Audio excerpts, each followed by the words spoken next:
Hello, thanks for watching. This is our first episode of Music Theory for Worship Band. I'm so glad you're here. When we're starting this series of lessons, this first one will start with the most basic of building blocks, and that is meter or time signature. So let's get started. There are two types of meter, two types of time signatures. One is called simple meter, and the other is called compound meter. These things don't usually show up for us on a chord chart, but they're important for us to have in the background. In simple meter, we have 2/4, we have 3/4, we have 4/4. And if you're wondering what that means, basically the top number tells us how many beats are in each measure, and the bottom number tells us or is a representation of what type of note gets one beat. In this case, 2/4, the top number tells us there are two beats in a measure. The quarter note gets one beat. This says 3/4 is three beats per measure, with quarter note getting one beat. And the most common of all, 4/4, four beats per measure, quarter note gets one beat. So how does that work exactly? If we're counting to two, it sounds something like this. 1, 2, 1, 2. And that just repeats over and over throughout the song. How about 3/4? We count to three. 1, 2, 3. 1, 2, 3. And that repeats over and again. 4/4 or common time, we count to four over and over again. 1, 2, 3, 4. 1, 2, 3, 4. Now, within these types of meter, there are certain beats that are strong and other beats that are weak. So in 2/4, the first beat is strong, strong, weak. The second beat is weak, strong, weak, strong, weak. 1, 2, strong, weak. In the case of 3/4, the first beat is strong, the second two beats are weak, strong, weak, weak, strong, weak, weak. 1, 2, 3, 1, 2, 3. In the case of 4/4, it alternates, beginning with a strong beat and followed by a weak beat. So we have strong, weak, strong, weak. 1, 2, 3, 4.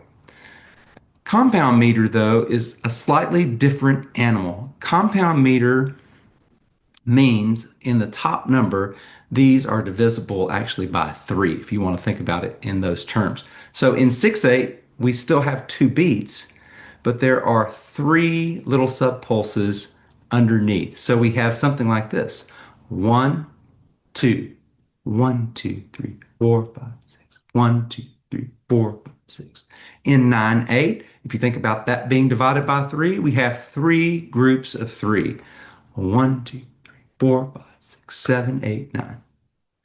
In 12/8, we have four groups of 3. 1, 2, 3, 4, 5, 6, 7, 8, 9, 10, 11, 12.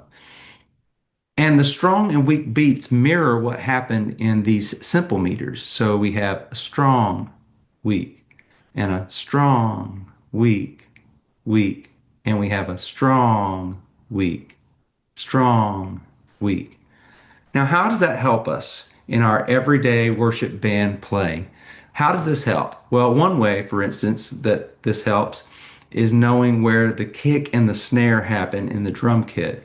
So this is most obvious in a meter like 4/4, where we have the kick drum happening on beat 1 and beat 3, the strong beats, and we have the snare drum happening on beat 2 and beat 4, the weak beats.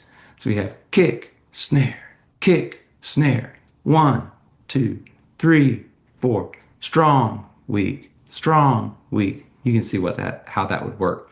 If you're playing guitar, rhythm guitar, you need to know where the strong and the weak beats are so you can get the accent in the right place. If you're playing piano, it's helpful to know where the strong and weak beats are so you can get those accents in the right place.